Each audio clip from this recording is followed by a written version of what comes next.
தன்னுடைய இருதயத்துக்கு ஏற்ற பிரியமான மனிதன் சொல்லிட்டு கர்த்தரே சொல்லியிருக்கிறார். ஹல்லேலூயா.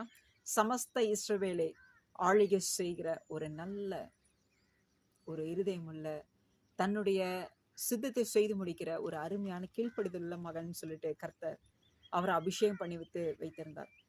அப்படிப்பட்ட மனுஷன் மேல கர்த்தர் இவ்வளவு பெரிய கோபம் கொண்டாரு. பார்க்கலாமா? அந்த மனுஷனுக்காக கர்த்தர் அந்த மனிதனுடைய மனதை நோகப்படுத்தினதுக்கே ஒருத்தருக்கு என்ன காரியம் செய்தாருன்னு சொல்லி பார்க்கலாமா?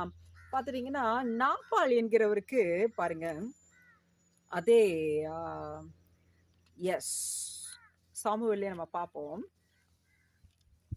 1 சாமுவேல் எடுத்துக்கொள்ளலாமா?